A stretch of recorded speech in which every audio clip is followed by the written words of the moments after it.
வணக்கம். தமிழ் வெற்றிலை சமையலுக்குள்ளே போகலாம் வாங்க. நம்மளோட சேனலை நீங்கள் ஃபஸ்ட் டைமாக பார்க்குறீங்க அப்படின்னா சப்ஸ்கிரைப் பண்ணுங்கள், பெல் ஐக்கானை கிளிக் பண்ணிடுங்க, ஆல் பட்டனையும் செலக்ட் பண்ணி விட்டுருங்க ஃப்ரெண்ட்ஸ். அப்போ தான் நான் தினம் போடுற வீடியோ உங்களுக்கு நோட்டிஃபிகேஷனில் வரும். வாங்க வீடியோக்குள்ளே போகலாம்.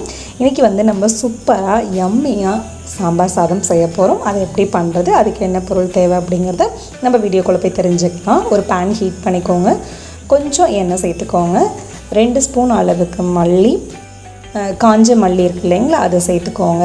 1 ஸ்பூன் உளுந்து, 1 ஸ்பூன் கடலைப்பருப்பு, 1/2 ஸ்பூனுக்கு மிளகு ஜீரகமும் சேர்த்துக்கோங்க. இது தனியாக 1/2 ஸ்பூன், அது தனியாக 1/2 ஸ்பூனாக சேர்த்துக்கோங்க. சேர்த்துட்டு இதை நல்லா நம்ம ரோஸ்ட் பண்ணிக்கலாம். ரோஸ்ட் ஆகிற ஸ்டேஜ்லேயே காரத்துக்கு தகுந்த மாதிரி நான் 6 காஞ்ச மிளகா சேர்த்துருக்கேன். ஸோ உங்கள் காரத்துக்கு தகுந்த மாதிரி நீங்கள் மிளகா அதிகம் பண்ணவோ கம்மி பண்ணவோ செஞ்சுக்கோங்க. தேவைப்பட்டால் நீங்கள் காஷ்மீரி மிளகாய் கூட ஆட் பண்ணிக்கலாம் கலருக்காக. ஒரு சின்ன துண்டு கட்டி பெருங்காயம் அதுவும் சேர்த்துட்டு நல்லா நம்ம ரோஸ்ட் பண்ணிக்கலாம். நல்ல ஒரு மணம் வரும். அடுப்பு நல்ல லோ ஃப்ளேம்லேயே வச்சுக்கோங்க. அதில் அப்படி வச்சு குக் பண்ணிங்க அப்படின்னா தான் மசாலா நல்லா குக் ஆகும், ஆனால் கரிஞ்சிடாமல் இருக்கும். 2 டேபிள் ஸ்பூன் அளவுக்கு துருவன தேங்காய் அதுவும் சேர்த்து நல்லா ரோஸ்ட் பண்ணி அது அப்படியே இருக்கட்டும். ஆறுனதுக்கப்புறமா மிக்சியில் சேர்த்து அரைச்சிக்கலாம். இப்போ நம்ம குக்கரில் தான் செய்ய போகிறோம். குக்கர் ஹீட் பண்ணிட்டு ஒரு 3 ஸ்பூன் அளவுக்கு நார்மல் எண்ணெய் சேர்த்துக்கோங்க. நார்மல் குக்கிங் ஆயில் சேர்த்துட்டு ஒரு 10லேருந்து 12 போல் சின்ன வெங்காயம், அதை முழுசாகவும் போட்டுக்கலாம். நீங்கள் பெருசாக இருந்தால் 2ஆக வெட்டி கூட நீங்கள் சேர்த்துக்கலாம்.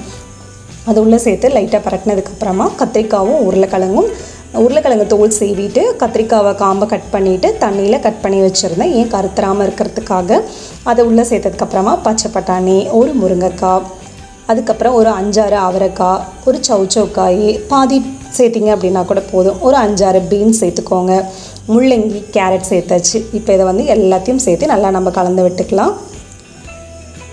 நான் இந்தளவு காய் சேர்த்துருக்கேன். நீங்கள் இன்னும் உங்களுக்கு விருப்பப்பட்ட காய்கறிகள், பிடிச்சமான காய்கறிகள், சாம்பாருக்கு நம்ம என்னென்ன காய்கறிகள் சேர்ப்போமோ அது எல்லாத்தையும் நம்ம இதில் சேர்த்துக்கலாம். 2 தக்காளி கொஞ்சம் பெருசாகவே கட் பண்ணி சேர்த்துருக்கேன். சேர்த்துட்டு இப்போ இதை நல்லா நம்ம கலந்து விட்டுக்கலாம். இப்போ தேவையான அளவு உப்பு சேர்த்துக்கலாம்.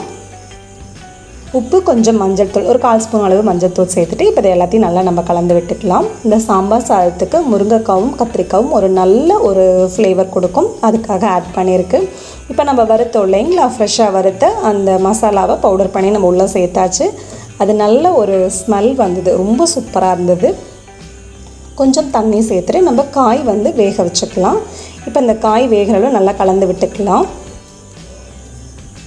ஒரு 3 நிமிஷம் லோ ஃப்ளேம்லேயே வச்சு வெந்ததுக்கப்புறமா அரிசியும் பருப்பையும் நல்லா 2 டைம் வாஷ் பண்ணிவிட்டு 3வது டைம் தண்ணி ஊற்றி ஊற வச்சுருந்தேன் 1/2 மணி நேரம் போல். அதை தண்ணியை வடிச்சிட்டு உள்ளே சேர்த்தாச்சு. 1 கப்பு இல்லை 1 டம்ளர், ஒரு கிண்ணம் எதுனாலும் சரி, ஒரு அழாக்குனாலும் சரி, ஒரு அழாக்கு அரிசி எடுத்திங்கன்னா 1/2 அழாக்கு பருப்பு எடுத்துக்கோங்க. இது 2த்தையும் நல்லா கழுவிட்டு நம்ம உள்ளே சேர்த்தாச்சு. தண்ணியோட அளவு 1க்கு 3ங்கிற அளவு நம்ம பருப்போடு சேர்த்து மொத்தம் 4 டம்ளர் தண்ணி வைக்கணும். நான் எக்ஸ்ட்ரா 2 டம்ளர் வச்சு எக்ஸ்ட்ரா 2 விசில் விட்டுருக்கேன்.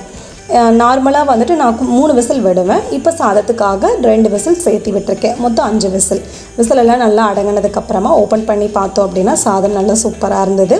இப்போ அடுப்பை ஆன் பண்ணி நல்லா லோ ஃப்ளேமில் வச்சுட்டு புளி கரைசல் உள்ளே சேர்த்துருக்கேன். புளியோட அளவு சின்ன எலுமிச்சம்பழம் அளவு புளி எடுத்து நல்லா கரைச்சிட்டு அந்த தண்ணியை உள்ளே சேர்த்தாச்சு. அது நல்லா பச்சை வாசனை போகிற வரை நல்லா குக் ஆகட்டும். அதுக்கப்புறம் அது அப்படியே ரெடி ஆகிட்டே இருக்கட்டும். நம்ம இந்த பக்கம் பேனில் ஒரு பேன் ஹீட் பண்ணிட்டு 2 ஸ்பூன் அளவு நெய் சேர்த்துக்கோங்க. நெய் உருகினதும் ஒரு 5-6 முந்திரியை உடைச்சிட்டு சேர்த்துக்கோங்க. முந்திரி கொஞ்சம் கலர் மாறினதுக்கப்புறமா அதை நம்ம தனியாக எடுத்து வச்சுக்கலாம். அதே நெய்யிலேயே கடுகு கொஞ்சம் வெடிக்க விட்டுருங்க. 2 காஞ்ச மிளகாய் கிள்ளிட்டு சேர்த்துக்கோங்க. இதை லைட்டாக கலந்து விட்டதுக்கப்புறமா கொஞ்சம் கருவேப்பிலை இலை நல்லா நெய்யில் பொரிஞ்ச உடனே நம்ம இதை சாதத்தில் தாளிப்பு சேர்த்துக்கலாம். தாளிப்பை சேர்த்துட்டு நம்ம வறுத்து வச்ச முந்திரியும் சேர்த்துட்டு நல்ல பொடுசாக கட் பண்ண மல்லி இலையும் சேர்த்துட்டு இப்போ அதை நல்லா நம்ம கலந்து விட்டுக்கலாம். அவ்வளோதான் ஃப்ரெண்ட்ஸ், நல்லா ஈஸியாக குயிக்காக செய்யக்கூடிய சாம்பார் சாதம் சூப்பராக தயாராகிருச்சு. நீங்கள் கண்டிப்பாக இந்த ரெசிபியை ட்ரை பண்ணுங்கள். இதுக்கு தொட்டுக்கிறதுக்காக உருளைக்கிழங்கு ஃப்ரையும் அப்பளத்தோடையும் சூப்பராக பரிமாறினேன். ரொம்ப சூப்பராக இருந்தது. நல்லா சுட சுட சாப்பிடையில, அதுவும் இந்த மழை டைமில் மதிய நேரத்தில் சூடாக இது சாப்பிடையில அவ்வளோ சூப்பராக இருந்தது. ஸோ மழையும் ரசித்த மாதிரி ஆச்சு, இந்த சாப்பாடையும் நல்லா ருசித்து சாப்பிட்ட மாதிரியும் ஆச்சு. ரொம்ப சூப்பராக இருந்தது. அழகாக உருளைக்கிழங்கு ஃப்ரை தயாராகிருச்சு. அப்பளத்தோட சூப்பராக பரிமாறுங்க. அவ்வளோதான் ஃப்ரெண்ட்ஸ், ஈஸியான இந்த ரெசிபியை கண்டிப்பாக ட்ரை பண்ணுங்கள். எப்படி இருக்குன்னு சொல்லிட்டு கமெண்ட் பண்ணுங்கள். நம்மளோட சேனலுக்கு சப்ஸ்கிரைப் பண்ணுங்கள். அப்போ தான் நாளைக்கு நான் போஸ்ட் பண்ணுற வீடியோ உங்களுக்கு நோட்டிஃபிகேஷனில் வரும். தேங்க்யூ.